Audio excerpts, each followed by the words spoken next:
Today's topic is Porifera. तो phylum Porifera starting का first phylum है एनिमल किंगडम में। तो आज हम इसको ख़त्म करेंगे, बहुत ही शॉर्ट एक प्रिसाइज वे में ख़त्म करेंगे इसको हम, क्योंकि बहुत ज़्यादा इसमें से पूछा नहीं जाता है एनिमल किंगडम में।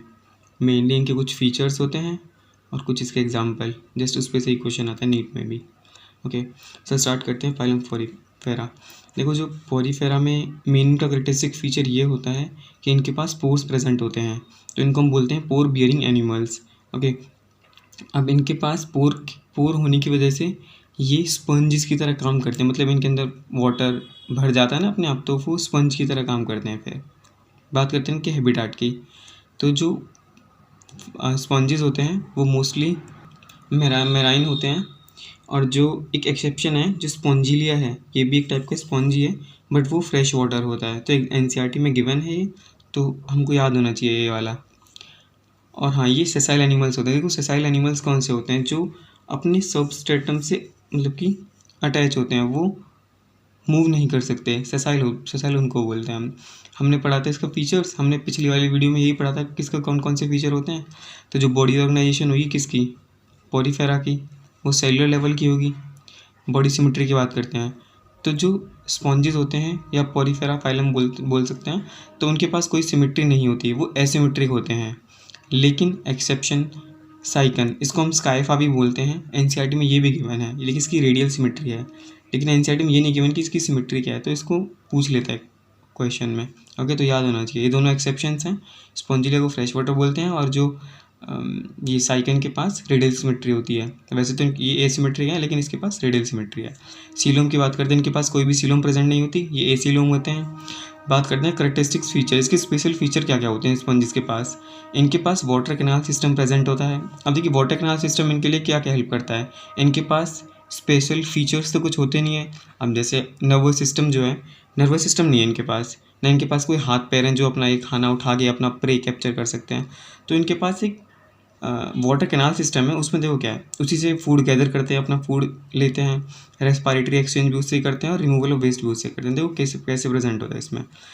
मानते हैं ये कोई मतलब एज इट इज़ कोई पर्टिकुलर कोई स्पॉन्ज नहीं है, हमने एज इट इज़ मान लिया इसको ऐसे ही। देखो ये है ऑस्टिया, इसको ये पोर होते हैं इसके अंदर, ऑस्टिया एंड ऑस्क्यूलम। जो ऑस्टिया है वहाँ से जो वाटर है वो एंटर होता है, और देन वो स्पॉन्जियोसील कैविटी, जो इनकी स्पॉन्जियोसील कैविटी है वो क्वाइनोसाइट्स, एक स्पेशल टाइप के सेल्स प्रेजेंट है इनके पास, उनको हम बोलते हैं क्वाइनोसाइट सेल्स। वो करेक्टरिस्टिक्स फीचर है स्पॉन्जेस का, रिमेंबर दैट। दो फीचर है इनके पास, एक तो वाटर कैनाल सिस्टम और जो क्वाइनोसाइट्स प्रेजेंट है वो दोनों।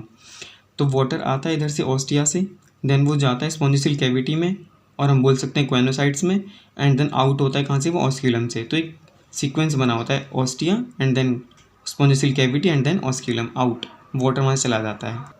अब क्वाइनोसाइट्स जो है वो एक करेक्टरिस्टिक सेल्स हैं स्पॉन्जेस की।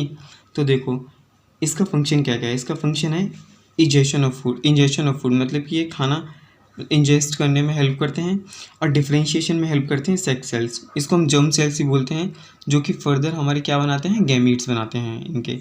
बात करते हैं इसका स्केलेटन किसका बना होता है। इनके स्केलेटन को हम बोलते हैं एंडोस्केलेटन। ओके उस एंडोस्केलेटन में प्रेजेंट होते हैं स्पाइक्यूल्स एंड स्पॉन्जियन फाइबर्स। ओके तो एक टाइप का स्पॉन्ज होता है जिसको हम बोलते हैं यूस्पॉन्जिया को हम बाथ स्पॉन्ज भी बोलते हैं, क्योंकि कुछ कंट्रीज़ में लोग इसे नहाते हैं, क्योंकि ना इसके अंदर सिर्फ स्पॉन्जियन फाइबर प्रेजेंट होते हैं, contains only spongin fibres, spicules present नहीं होते। देखो जिनके अंदर स्पाइक्यूल प्रेजेंट है ना वो थोड़े हार्ड होंगे, लेकिन जिसके अंदर सिर्फ फाइबर प्रेजेंट है वो सॉफ्ट नेचर का होता है, इस वजह से लोग इसको नहाने के लिए हेल्प कर देते हैं। अब नेक्स्ट है रिप्रोडक्शन की बात करते हैं। फर्टिलाइजेशन कैसी होती है इनके अंदर फर्टिलाइजेशन जो होती है वो इंटरनल होती है, लेकिन कहीं कहीं आपको इन सीटू भी दिखती है इसमें, एनसीईआरटी में नहीं गिवन लेकिन हमको पता होना चाहिए। अब देखो इन सीटू टाइप की जो फर्टिलाइजेशन है वो कैसी होती है। फर्टिलाइजेशन ऑब्वियसली एग और स्पर्म के बीच में होनी है। तो क्या होता है कि जो एग है वो मूव नहीं करता, वो स्टेशनरी रहता है, लेकिन जो स्पर्म है उसको ट्रेवल करना पड़ता है एग के पास। सो इसको बोलते हैं in situ type of fertilization. और ये हर्मोफोडाइट होते हैं। हर्मोफोडाइट का मतलब होता है कि जो मेल और फीमेल है वो डिस्टिंग्विश नहीं होते हैं, मतलब कि मेल सेक्स अलग नहीं होता है और फीमेल सेक्स अलग नहीं होता है, एक ही के अंदर दोनों मेल और फीमेल दोनों प्रेजेंट होते हैं। इस टाइप कंडीशन को बोलते हैं हर्मोफोडाइट। और बाइसेक्सुअल भी इसको हम बोलते हैं। बात करते हैं इनकी डेवलपमेंट कैसे होती है। इनकी जो डेवलपमेंट होती है वो इनडायरेक्ट होती है।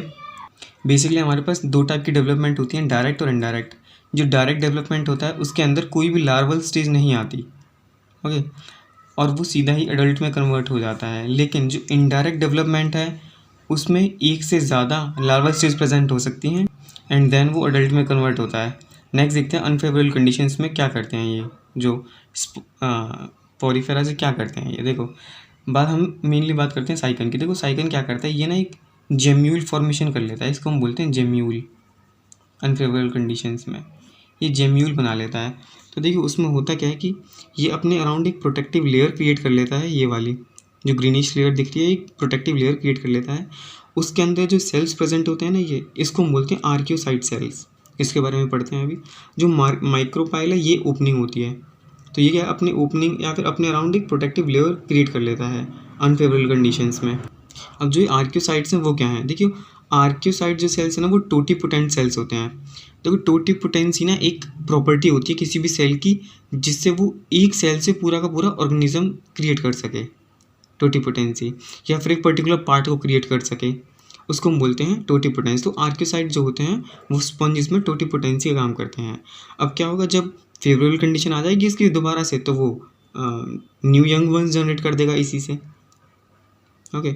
एग्जाम्पल जो कि एनिमल किंगडम में सबसे ज़्यादा इंपॉर्टेंट है किसी भी फाइलम के लिए, तो जैसे एग्जाम्पल है, और आपको कहीं से नहीं करने बाहर से एग्जाम्पल, सिर्फ और सिर्फ एनसीईआरटी के करने हैं। आप लास्ट एक क्वेश्चन नीट के उठा के देख लेना, अगर उसमें एक भी एग्जाम्पल एनसीईआरटी से बाहर आया हो तो सारे के सारे जो एग्जाम्पल हैं वो फाइलम्स के एनसीईआरटी से ही उठाए जाते हैं।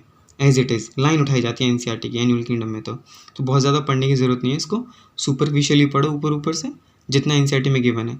जस्ट अगर कुछ फालतू है, मतलब एक्स्ट्रा दे रखा है, कुछ करने की ज़रूरत है उसको, तो मैं अपने नोट्स में उसको बताता जाऊँगा, और इसके बाद आप एनसीईआरटी पढ़ेंगे तो काम खत्म।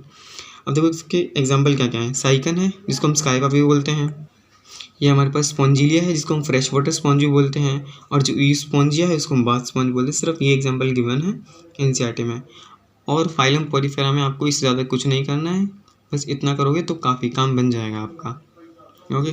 Thank you.